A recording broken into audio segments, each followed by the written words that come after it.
Well, I got to tell you, couple things before we move on to what's going to happen in the future here. But I obviously I think a lot of you viewers have seen this, that I interviewed you guys for the Mixed Martial Arts Awards. You guys received Best MMA Clothing, and before you had actually gotten there, punk ass, I sat and talked with Mask and with Scrape, and it was such a laid back, kind of atmosphere. Everybody was kind of, just kind of talking, and I mentioned that for me, I always had been so respectful and so appreciative of what you guys did when you started out in such a grassroots, environment. You guys just trudged through everything against all odds, and I was very happy that shortly after that, of course, when the camera started rolling, it was on. No, it was on. Yeah, but really, what I was happy about is that the short documentary came out on TapouT.com, Underdogs. Tell me a little bit about that. Well, Underdogs, it was done by Bobby Rizek, who we felt like has been kind of the industry guy for doing these type of docs and covering mixed martial arts since the beginning. And we felt like he was the right guy, so we've been doing a lot of work with him lately. And it was just I don't know, it just seemed like the right time to do something like that, and he really felt like he wanted to do something, and Charles was all about doing it. Charles wanted to do something that kind of set his legacy in stone, and so that people, that our future family and people who are in mixed martial arts could see this forever.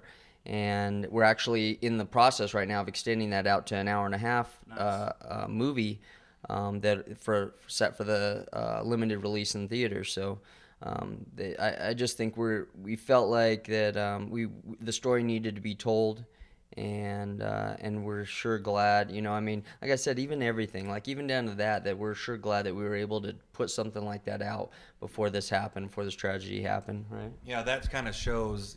If you go back and watch that Underdogs, it shows a lot of the hard times and struggles, but it shows the tightness between the three of us. It shows, people always see us, Charles and myself always, jumping on Dan and fucking with him a lot, but that shows the friendship that we all three have, and for it to come out and then for this to happen, it kind of thought at first, like, it's a good time to do it, and maybe we're going a little early, I thought, maybe, or whatever, but it's perfect, because it just, like I said, it just shows how close three of us really are from the day I met these guys. We just grew a bond together. Do you remember that day? I remember the day. I remember meeting. Yeah, it was separately. I met Charles first, and then I met Punk Ass at a jiu-jitsu tournament, I think it was. And I'll never forget. I had met Charles, and he had moved into a friend of mine's house, and started hanging out with him. And then he was telling me about these fights and jiu-jitsu tournaments, and then. Charles had probably said something to Dan, like, hey, I'm going to bring this dude, and then we set up and sell at this tournament, and I'll never forget Charles on the way home was talking to him, got off the phone, and he goes, yeah, Dan, Punk Ass really likes you, it's going to be good, so, good times, it's all good times. Infectious. That guy was infectious, man. I mean, when you met him, and I'm sure just a large amount of you, had the opportunity to meet Charles. Every time that you met him, or even the first time that you met him, it was like everything was outside of that moment except for you and Charles. Wouldn't you say? Oh yeah. I mean, he made everybody feel special when he talked to him, and he really got a lot of that from his dad, because I knew his dad too, but Charles was the best at it, I mean, we call him Mask, but, Mask was like the guy that when he sat down to talk to you, he wanted to know about you, and he was genuinely concerned about who you were as a person. I mean, it wasn't a fake, it wasn't like, oh yeah, what are you doing, and then really didn't care what you were doing. He wanted to know about you as a person, and wanted to know your background and how you got here and why you're sitting in this chair right now, and how you got started doing this, and he wanted to know everything about you, and he wanted to know about people, and I mean, it showed through in when he talked to people. And he talked about, like, affecting people and touching people. Just go around, after we finish this interview, go around in these offices and ask and look and see how many people, employees in here, from salespeople to accounting to warehouse people, how many people have gotten tattoos already.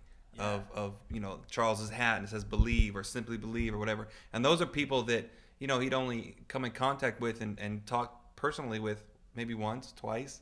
We're in and out here all the time, every day when we're home, not on the road.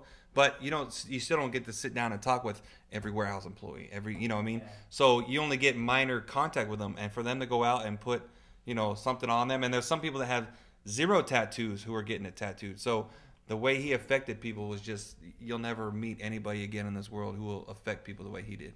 Mask was an amazing person, and I feel so lucky to have met him, and I feel lucky to have met you guys. You guys, have given so much to the sport. I've thanked you off camera many times, but I want to thank you, in front of everyone that's watching this. Thank you so much for everything you've done. Yeah, no problem, no problem. It was like the first award we ever got. Yeah, that award. We're like, going, what?